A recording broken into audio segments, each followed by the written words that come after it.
नमस्कार दोस्तों, मेरा नाम राहुल है और हम लोग हिंदी विषय पढ़ने का प्रयास कर रहे हैं।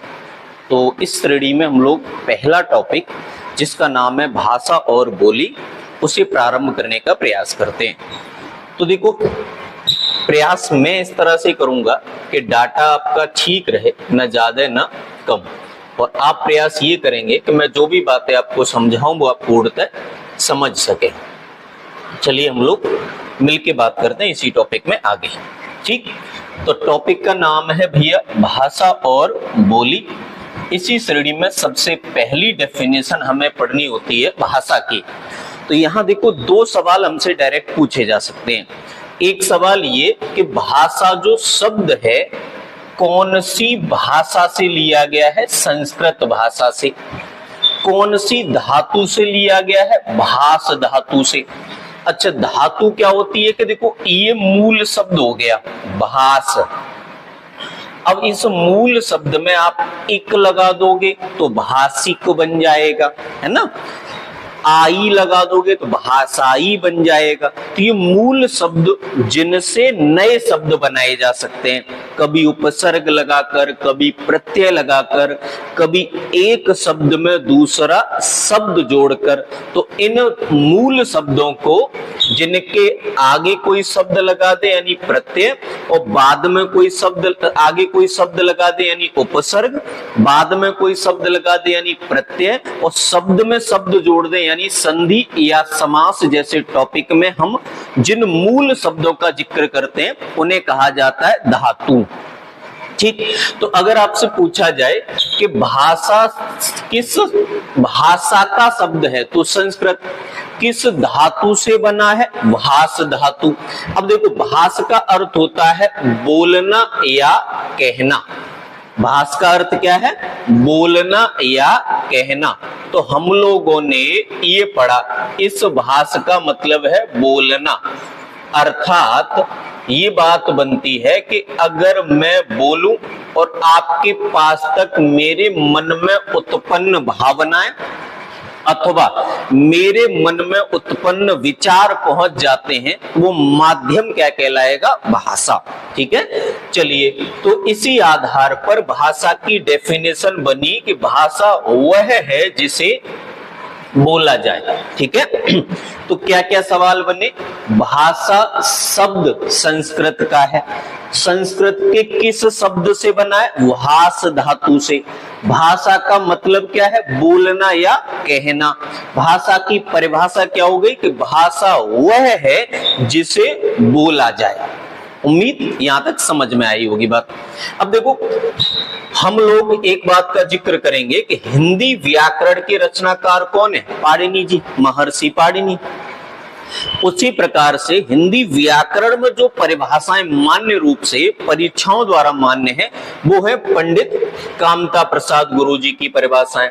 तो इस आधार पर पंडित कामता प्रसाद गुरुजी ने क्या परिभाषा दी है? उन्होंने बोला कि भाषा वह साधन है जिसके द्वारा मनुष्य अपने विचार दूसरों पर भली भांति प्रकट कर सकता है और दूसरों के विचार स्पष्टता से ग्रहण करने में सक्षम हो सकता है। उसे हम लोग क्या कहते हैं? भाषा। तो कुल मिला के कहने का मतलब क्या हुआ? कहने का मतलब ये हुआ कि अगर मैं आपसे बोलूं कि सामान्य शब्दों में भाषा को परिभाषित कीजिए, तो सामान्य शब्दों में भाषा को परिभाषित कर सकते हो आप बातचीत का जरिया। बातचीत का जरिया। मेरे और आपके बीच में जो बातचीत अभी हो रही है उसका जरिया क्या कहलाता है? भाषा। या आप और कह लो, विचारों का क्रम विनिमय। विचारों का विनिमय। विनिमय शब्द का मतलब होता है अदला बदली। मेरे विचार आप तक पहुंच जाएं और आपके मन में उत्पन्न विचार मुझ तक पहुंच जाएं, तो माध्यम जो बनेगा विचारों के आदान प्रदान का, वह माध्यम कहलाएगा भाषा। ठीक है, तो भाषा से क्या क्या सवाल बने? भाषा कहां से लिया गया? संस्कृत भाषा के वहास धातु से, जिसका तात्पर्य हुआ बोलना या कहना, अर्थात भाषा वह है जिसे बोला जाए। पंडित कामता प्रसाद गुरुजी ने क्या परिभाषा दी कि भाषा वह माध्यम है जिसके जरिए से हम अपने मन में उत्पन्न विचार दूसरों तक पहुंचाते हैं और दूसरों के मन में उत्पन्न विचारों को, जो भावनाएं हैं, उनको विचार स्वरूप लेकर हम समझ पाते हैं। इसी को कहा जाता है भाषा। तो कुल मिला के भाषा की डेफिनेशन बनी विचारों का आदान प्रदान। ठीक है, चलिए आगे की बात समझते हैं। अब बात आगे की है कि भाषा की प्रकृति। तो देखो यहां से 2-3 सवाल बनेंगे जिनको बड़ी शांति से हम लोग समझने का प्रयास करेंगे। पहली बात देखो सीधा सा, भाषा की मूल इकाई क्या है? ध्वनि। अब देखो ध्वनि, क्योंकि बात सिंपल सी है, अगर मैं अपने मुख से निकलने वाली ध्वनि को प्रतिबंधित कर दूं तो क्या आपके पास मेरी बात पहुंच पाएगी? नहीं पहुंच पाएगी। तो भाषा का मूल आधार, मूल इकाई क्या है? ध्वनि। तो ये देखो डायरेक्ट सवाल बनता है कि भाषा का मूल आधार क्या है? ध्वनि। ठीक है, चलिए आगे। दूसरी बात है कि भाषा सामाजिक संपत्ति है। देखो समझना है भाषा की प्रकृति में। दूसरी बात, भाषा कैसी संपत्ति है? सामाजिक। मेरा, केवल मेरा अधिकार नहीं है। ठीक है, जैसे एक और तीसरा पॉइंट है, भाषा पैतृक संपत्ति नहीं है। अब दोनों को मिला के पढ़ो। पैतृक, आपके पिताजी की जमीन जो आपको मिलेगी वो तो हो गई पैतृक, और सामाजिक कौन सी हो गई? जिस पर सबका अधिकार है, जहां जिसका उपयोग सभी लोग कर सकते हैं, तो क्या कहलाएगा? सामाजिक। तो भाषा पर किसी एक का अधिकार नहीं होता। भाषा सामाजिक संपत्ति, अर्थात भाषा समाज द्वारा उपयोग में लाई जाती है। और देखो सोचने वाली बात है, नॉर्मली सोचिए, मान लीजिए कि मैं हिंदी बोल रहा हूं और हिंदी मेरी पैतृक संपत्ति होती तो इसका क्या अर्थ रह जाता कि हिंदी जानने वाला इकलौता मैं शख्स हूं। अगर मैं हिंदी जानने वाला इकलौता शख्स हूं तो बोलूंगा किससे? तो मुख्य बात तो ये है ना कि अगर मैं इकलौता शख्स हूं जो हिंदी बोल रहा हूं तो बोलूंगा किससे? कोई व्यक्ति बोले कि उसका अंग्रेजी पर एकाधिकार है तो बोलेगा किससे? तो भाषाओं को सामाजिक संपत्ति बनाया भी नहीं जा, पैतृक संपत्ति बनाया भी नहीं जा सकता। भाषाओं को हमेशा सामाजिक संपत्ति बनाया जाएगा। चौथी बात है, भाषा अर्जित संपत्ति है। अर्जित, अर्जित शब्द का मतलब है कमाना, बढ़ाना। मतलब भाषा को जितना आप सीखते जाते हैं, समझते जाते हैं, भाषा में उतनी वृद्धि होती चली जाती है, उसमें उतना सुधार होता चला जाता है। जैसे बचपन में हम लोग उतना ज्ञान नहीं रखते भाषा के बारे में, तो पुल्लिंग स्त्रीलिंग में इतना विभेद कर पाते हैं क्या जितना आज कर लेते हैं? नहीं कर पाते। तो वही बात है कि भाषा कैसी संपत्ति है? अर्जित संपत्ति है। आराम से समझना। फिर बात आती है अगला कि भाषा सर्वव्यापक है। देखो सभी जगह विद्यमान है। सर्वव्यापक शब्द का मतलब है जो सभी जगह विद्यमान हो, अर्थात भाषा यहाँ भी है, पशुओं में भी है, यानी सबकी अपनी एक अलग भाषा है। इससे स्पष्ट होता है कि भाषा सर्वव्यापक है। भाषा चिर परिवर्तनशील है। देखो मुख्य बात, आगे आप लोग पढ़ेंगे कि हिंदी पहुंचने में, वर्तमान हिंदी तक पहुंचने में हमें बहुत लंबा वक्त लगा है। चिर परिवर्तनशील अर्थात समय के साथ भाषा में परिवर्तन होता है। तो भाषा चिर परिवर्तनशील है अथवा नहीं, तो जवाब देंगे हाँ। अगला पॉइंट है भाषा मानकीकरण पर आधारित होती। भाषा का एक स्टैंडर्ड हमेशा होता है। मानकीकरण, अंग्रेजी शब्द स्टैंडर्ड। तो मानकीकरण मतलब भाषा की शुद्धता और अशुद्धता को व्यक्त किया जा सकता है। इस बात को कहते हैं भाषा का मानकीकरण। ठीक है, आगे भाषा जटिलता से सरलता की ओर उन्मुक्त होती है। आराम से मेरी बात को समझना ध्यान से। भाषा जटिलता से सरलता की ओर उन्मुक्त होती है।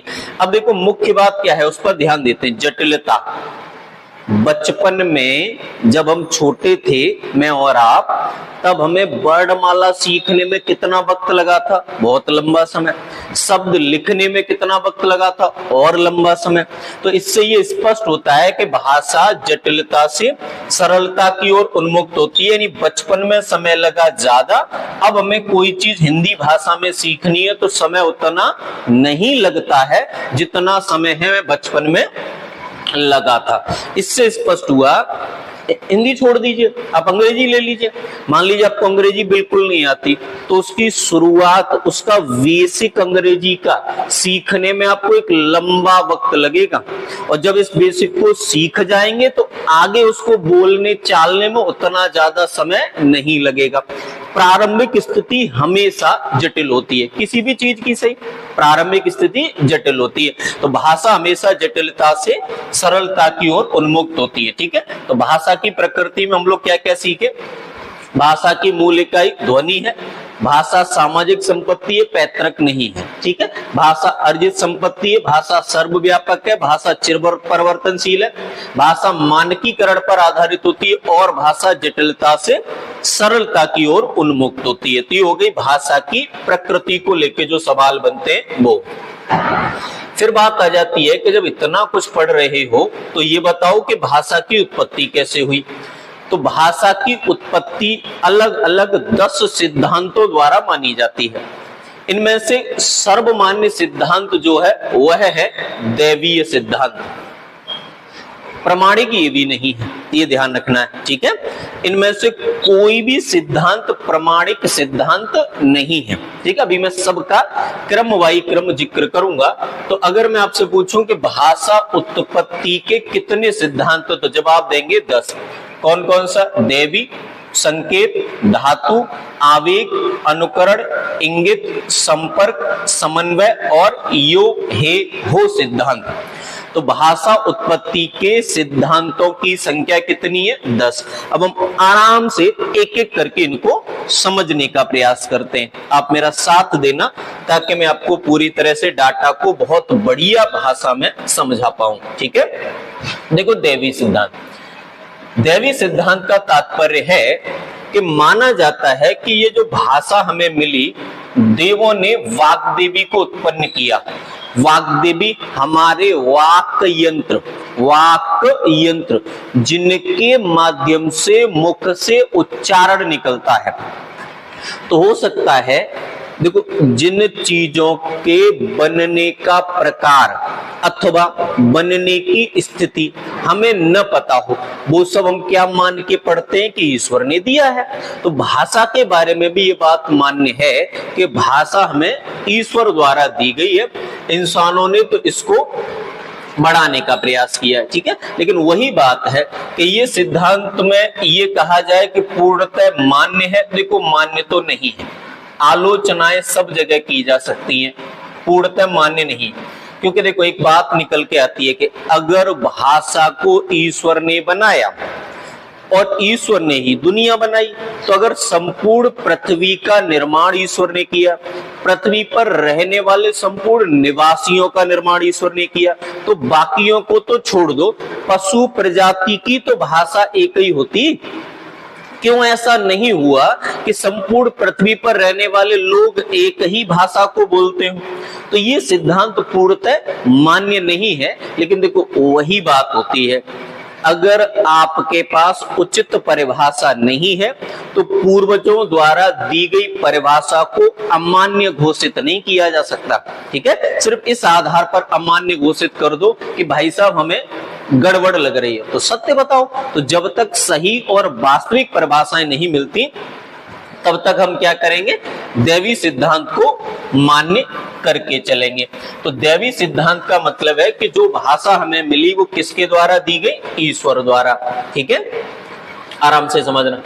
दूसरा सिद्धांत है संकेत सिद्धांत। मेरी बात को समझने का प्रयास करना। देखिए, तो दैवी सिद्धांत किसने, दैवी सिद्धांत का तात्पर्य क्या है कि भाषा हमें दी गई ईश्वर द्वारा। ठीक है, चलिए आगे, अगला है संकेत सिद्धांत। देखो, संकेत सिद्धांत को दो नाम और दिए जाते हैं, प्रतीकवाद, स्वीकारवाद।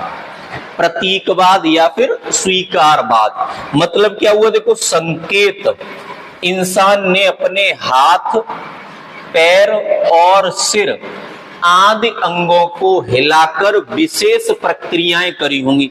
जब इंसान के अंग विशेष तौर पर हिलाए गए होंगे तो उन्होंने संकेतों का कार्य किया होगा। आराम से समझना है। तो विचार समझना, इस प्रकार विचार विनिमय के द्वारा ध्वनि संकेतों के निश्चय से भाषा की उत्पत्ति हुई है। माना यह जाता है कि शुरुआत में इंसान ने अपनी बातचीत का जरिया बनाया होगा इशारे, संकेत। तो संकेत सिद्धांत हमें यही समझाता है। इसके दो नाम और है, प्रतीकवाद और स्वीकारवाद। अर्थात इंसान ने भाषा को जन्म दिया है संकेतों से। कोई बात कहनी है, संकेतों के जरिए कही होगी, धीरे धीरे ध्वनि का उत्पन्न हुआ होगा। प्रमाणिक तो देखो ये भी नहीं है, क्योंकि अगर संकेतों वाली बात आती तो जिन संकेतों का प्रयोग इंसानों ने किया उन्हीं संकेतों का प्रयोग जानवरों ने क्यों नहीं किया? क्योंकि देख तो वो भी रहे होंगे इंसानों को कहीं ना कहीं, है ना। तो दोनों के संकेतों में अंतर, इससे ये स्पष्ट नहीं है कि ये बात एकदम ठोस है। लेकिन वही बात फिर कहूंगा मैं, जब तक प्रमाणिक है तब तक, जब तक पूर्णतः प्रमाणिक परिभाषा नहीं है तब तक ये परिभाषाएं मान्य रहेंगी। चलिए आगे की बात करते हैं।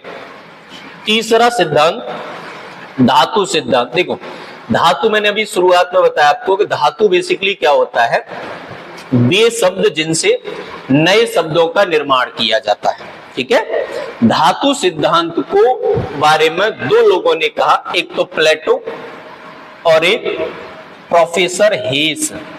इन दोनों लोगों ने इस सिद्धांत को माना है, लेकिन इन्हीं दोनों लोगों ने स्पष्ट किया है कि सिद्धांत मान्य तो है लेकिन पूर्णतः मान्य नहीं है। देखो क्या समझना, इसे रणन, अनुरणन, अनुरणन मूलक या डिंगडांग आदि नाम दिए गए। जैसे हम लोगों ने पढ़ा था ना, संकेत सिद्धांत को नाम दिया गया प्रतीकवाद या स्वीकारवाद, वैसे ही इसको भी रण, अनुरणन, अनुरणन मूलक और डिंगडोंग आदि सिद्धांतों के नाम से भी जाना जाता है धातु सिद्धांत को। देखो क्या हुआ, शुरुआत में क्या है कि हमें 400-500 शब्द मिल गए थे प्रकृति द्वारा। तो यहां से मैंने बोला आपको कि लगभग सब जगह सोर्स कहां बनता है, दैवी सिद्धांत की ओर।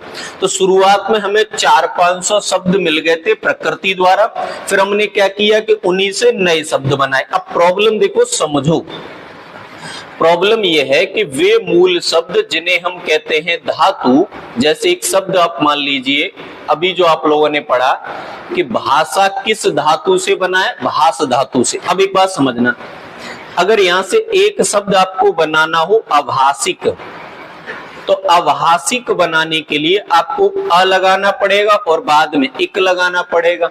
अ यानी उपसर्ग और इक यानी प्रत्यय। तो इससे ये भी स्पष्ट होता है कि भैया जरूरी थोड़ी है कि मूल शब्द मिले और नए शब्द बन गए, उनके लिए उपसर्ग और प्रत्यय भी तो चाहिए होते हैं, वो कहां से आए? तो वही बात है कि मान तो लीजिए कि हो सकता है, लेकिन ऐसा ही हुआ है ये पूर्णतः स्पष्ट नहीं है। ठीक है, लेकिन धातु सिद्धांत का मतलब क्या हुआ कि कुछ शब्द हमें प्रकृति से मिले, बाकी हमने उनके साथ अपना गुणा भाग जोड़ घटाना करके नए शब्द बना लिए। ठीक है, चलिए अगले सिद्धांत की ओर चलते हैं। ध्यान से समझते जाना, क्योंकि ज्यादा सवाल जो पूछे जाएंगे वो केवल उनके नाम और उनके रचना या उनके साइकोलॉजिस्ट जो मनोवैज्ञानिक जिन्होंने इन सिद्धांतों को दिया है। दो ही चीजें हमारे काम की, अर्थ और मनोवैज्ञानिक। देखो, तो आवेग सिद्धांत, इसे पूहवाद, मनोभाव व्यंजकवाद और मनोभाव व्यक्तिवाद, ठीक है, मनोभावाभि व्यंजकवाद और मनोभावाभि व्यक्तिवाद भी कहा जाता है। इसका मतलब क्या हुआ, आराम से समझना। देखो, आवेग, आवेग किन्हें कहते हैं, इमोशंस। हमारे अंदर कभी गुस्सा आया तो गुस्से में एक अलग आवेग उत्पन्न होगा। अगर हमें किसी चीज से घृणा है तो एक अलग उत्पन्न होगा। जैसे हर्ष में, खुशी में वाह वाह चिल्लाते रहते, आहा चिल्लाते रहते, दुख में हाय चिल्लाते रहते, ठीक है, ओह के चिल्लाते, तिरस्कार और घृणा की स्थिति में छी छी चिल्लाते रहते हैं। हो सकता है ये ध्वनियां हमारे अंदर उत्पन्न आवेगों से अपने आप निकली हो, जिससे इंसान को पता चला हो कि जिस मुख से केवल भोजन खाने का काम कर रहे हो उस मुख से ध्वनि भी निकल सकती है। क्योंकि आप लोगों ने पढ़ा था भाषा की मूल इकाई क्या है, ध्वनि। कुल मिला के हम ये सीख रहे हैं कि ध्वनि कैसे कैसे निकल सकती है। तो हो सकता है एक प्रकार ये भी हो कि ध्वनि निकली। तो आवेग सिद्धांत का मतलब क्या हुआ कि मनुष्य के मन में उत्पन्न आवेगों को जब ध्वनि मिल गई तो हो सकता है भाषा का निर्माण, हो सकता है भाषा का प्रादुर्भाव यहाँ से हुआ। अगला है यो हेगो सिद्धांत। इसको श्रम परिहरण अथवा श्रम परिहरण मृलकतावाद भी कहा जाता है। इसके दो नाम है, श्रम परिहरण अथवा श्रम परिहरण मृलकतावाद। समझना, इसके जो प्रतिपादक है वो है नोआयरे। इसके प्रतिपादक नोआयरे, आराम से समझना, ध्यान से।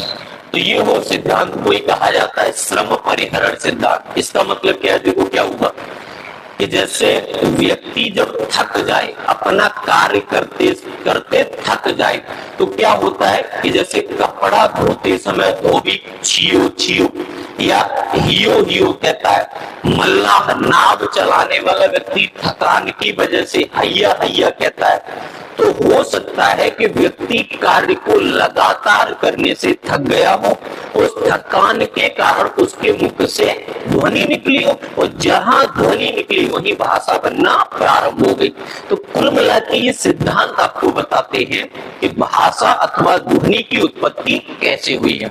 तो श्रम परिहरण सिद्धांत, जिसे हम यो है वो सिद्धांत कहते हैं, उसके प्रतिपादक कौन है, नोआयरे। और इसका मतलब क्या है, श्रम मेहनत, परिहरण मेहनत करते करते थक जाने के कारण मुख से निकलने वाली ध्वनि, वहां से हो सकता है भाषा का विकास हुआ हो। अगला सिद्धांत जिसके बारे में हम लोग जिक्र करेंगे, अनुकरण सिद्धांत। बात को समझना ध्यान से। अनुकरण सिद्धांत को ध्वनि अनुकरण और भौं-भौं सिद्धांत भी कहा जाता है, ठीक है। और इसके बारे में जो बातें मान्य की गई हैं वो मैक्स मूलर के द्वारा। ये देखो, प्रतिपादकों के नाम ध्यान रखने जरूरी है, ठीक है। आगे समझना, इन्होंने, मैक्स मूलर ने इसको बाट बाहु सिद्धांत भी कहा है, बाट बाहु सिद्धांत भी कहा है। तो अनुकरण को ध्वनि अनुकरण भौमो सिद्धांत कहते हैं। मैक्स मूलर ने इसको बाट बाहु सिद्धांत कहा है। किस आधार पर, कुत्ते की बोली के आधार पर। उन्होंने बोला, आराम से समझना, इसको हिंदी में भौमो सिद्धांत के अनुसार माना जाता है। समझना, उन्होंने क्या बोला, अनुकरण का मतलब क्या है। उन्होंने बोला देखो, पशु पक्षियों की आवाज, नदी नाले की आवाज, बिजली बादल की आवाज, इनको देखकर और इनकी ध्वनियों के अनुकरण। अनुकरण का मतलब होता है देखकर अपने अंदर उसी कार्य को करने की इच्छा जाग जाना, वो कहलाता है अनुकरण, ठीक है। तो इन सब की आवाजों को देखकर इंसानों के मन में भी अपनी कुछ शब्द अवश्य मिल जाते हैं जो इंसानों ने बोलना शुरू कर दिए। तो अनुकरण सिद्धांत का मतलब हो गया, समझना पूरी बात, अनुकरण सिद्धांत के प्रतिपादक मैक्स मूलर, इनके सिद्धांत को हिंदी में क्या नाम दिया गया, भौमो। अनुकरण को ही नाम दिया गया है भौमो सिद्धांत, ठीक है।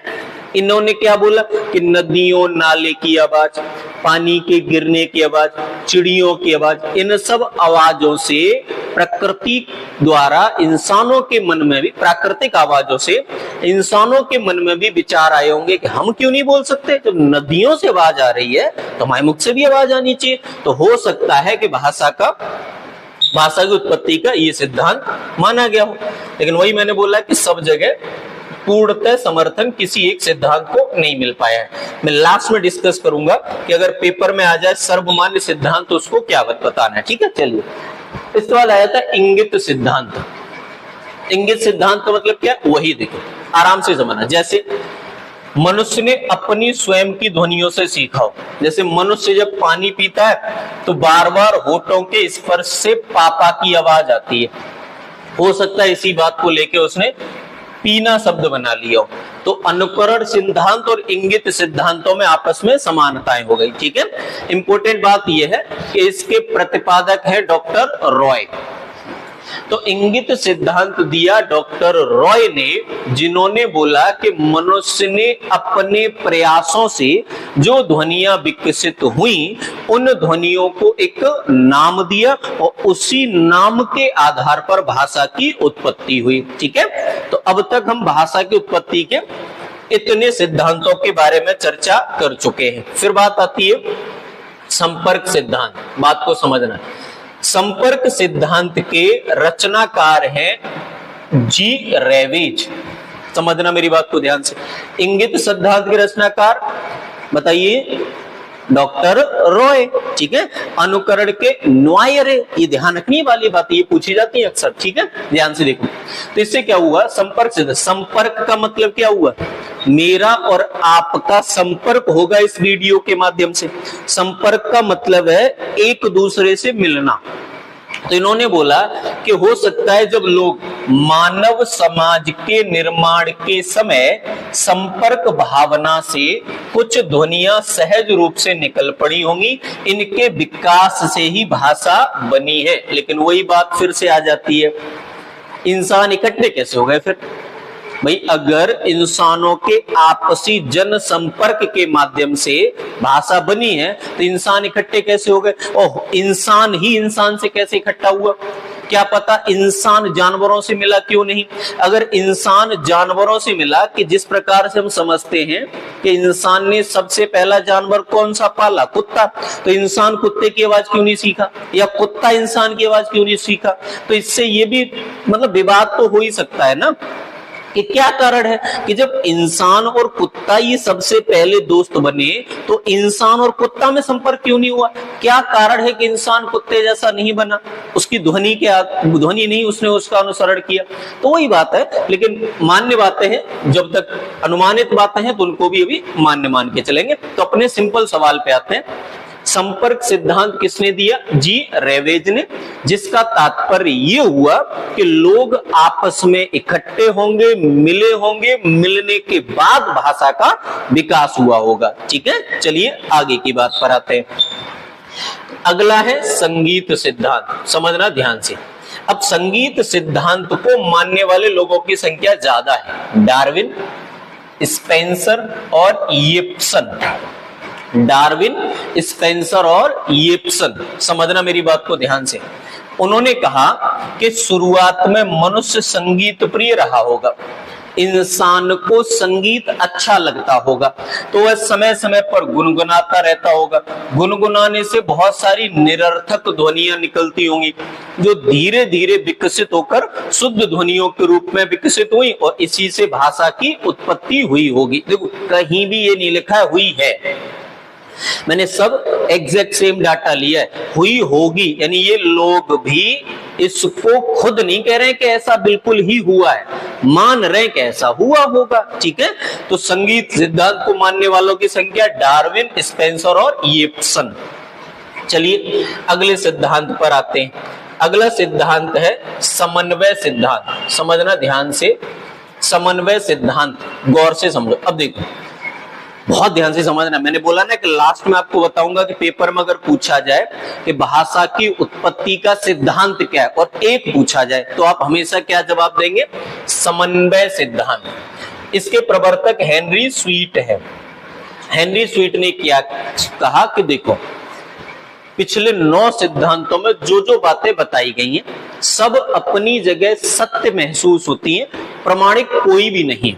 तो इन्होंने कहा कि भाषा की उत्पत्ति इन्हीं सब तरीकों से कुल मिलाकर हुई है, किसी एक तरीके से नहीं।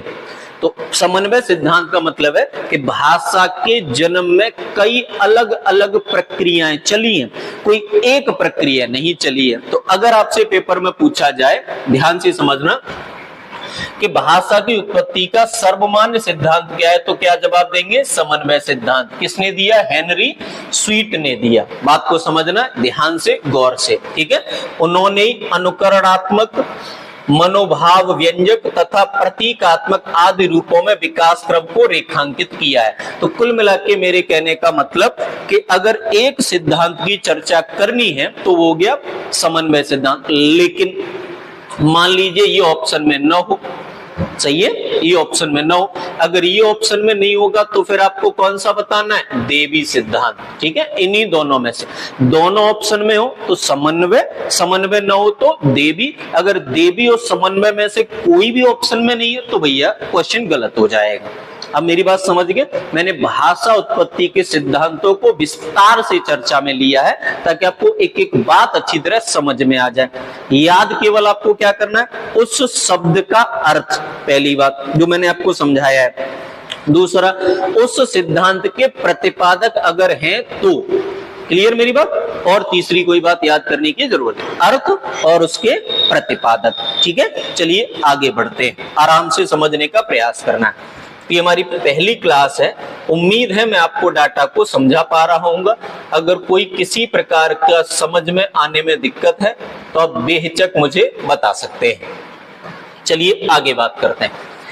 तो भाषा की उत्पत्ति हो गई, भाषा की प्रकृति हो गई, भाषा उत्पत्ति के सिद्धांत हो गए। अब बात करते हैं भाषा के विकास के बारे में। समझना मेरी बात को ध्यान से। देखो, तो भाषा में हम लोगों ने पढ़ लिया ना विकास, तो भाषा का विकास क्या कहलाता है? भाषा में होने वाला परिवर्तन। जैसे समझो विकास क्या हुआ कि सबसे पहले जो बल्ब बनाया गया होगा उसका विकास कैसे हुआ? वर्तमान में उस बल्ब की क्षमताएं बढ़ा दी गई, इलेक्ट्रिसिटी कम खाता है और रोशनी ज्यादा देता है। तो ये क्या है? बल्ब का विकास हो रहा है, समझ रहे ना? तो वैसे ही भाषा का विकास क्या हुआ? जो उसमें परिवर्तन। तो देखो समझना है ध्यान से। अब यहाँ जो मुख्य बात आपको समझ में आएगी वो बात आपको समझ में आएगी कि भाषा का विकास तो अपनी जगह ठीक है, लेकिन भाषा विकास के लिए भाषा के कुछ मुख्य मुख्य अंग भी चर्चा में लिए जाते हैं। कौन कौन से? तो सबसे पहले आप लोगों ने पढ़ा कि भाषा की उत्पत्ति कैसे हुई है? ध्वनि से। ध्वनि का लिखित रूप हम लोग पढ़ेंगे वर्णमाला, तब पढ़ेंगे कि ध्वनि का जो लिखित रूप है वह क्या कहलाता है? वर्ण या अक्षर। वर्ण या अक्षरों को कहां से लिया गया?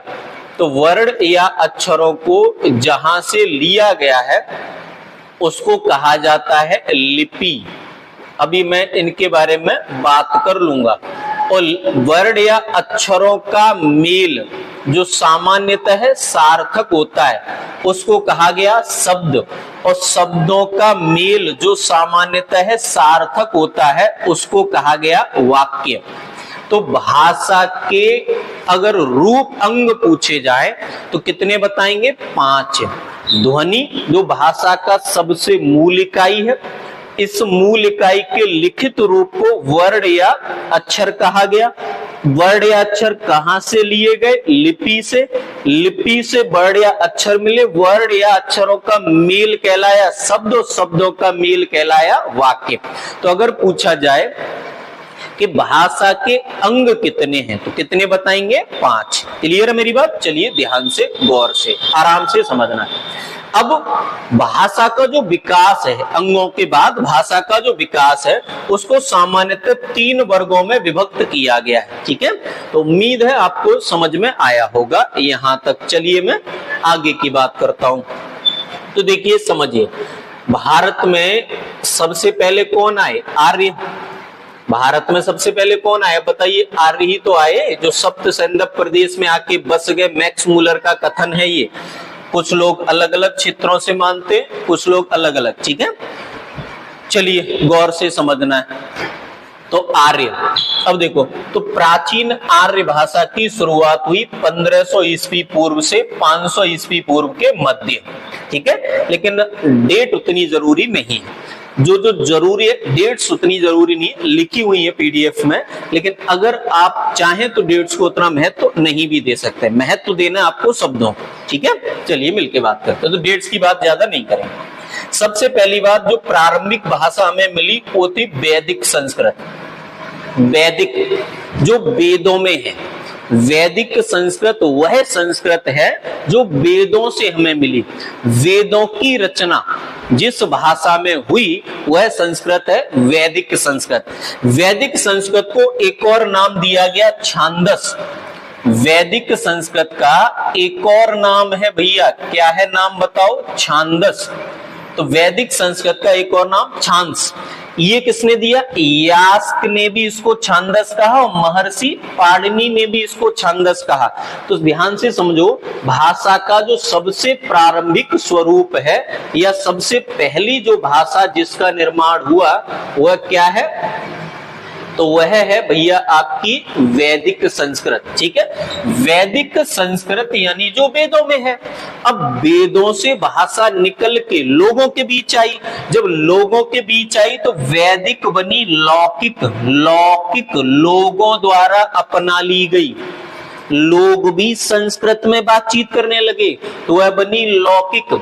लौकिक को महर्षि पाणिनि ने बोला संस्कृत भाषा। आप समझ रहे मेरी बात को? हिंदी भाषा के रचनाकारों में जिक्र किसका आएगा? महर्षि पाणिनि का, क्योंकि सबसे प्रारंभिक स्रोत जो समझा गया वो महर्षि पाणिनि द्वारा समझा गया। तो दो बातें आपको यहां से समझनी है कि हिंदी भाषा का सबसे प्राचीन स्वरूप क्या कहलाता है? वैदिक संस्कृत, जिसको एक और नाम दिया गया छांदस। किसने दिया? यास्क तथा पाणिनि ने। छांदस ही कालांतर में बना लौकिक संस्कृत, और लौकिक संस्कृत को नाम दिया संस्कृत भाषा। किसने दिया ये नाम? पाणिनि ने, ठीक है। ये वाली बात आपको यहां से समझ में आई होगी। आगे की बात करते हैं। मैंने बोला डेट्स उतना इंपॉर्टेंट नहीं है, डाटा जरूरी है, डेट्स उतनी जरूरी नहीं है। आप मेरी बात को सुनते और समझते जाना। देखो, तो हम वैदिक से आगे लौकिक पर, लौकिक फिर बन के बाद में बदल के बनी पाली। महात्मा बुद्ध के सभी उपदेश त्रिपिटक ग्रंथ पाली भाषा में है, ठीक है। तो महात्मा बुद्ध के समय में जिस भाषा का प्रचलन है वो भाषा कौन सी है? पाली भाषा। पाली बाद में बनी प्राकृत महावीर स्वामी के समय में।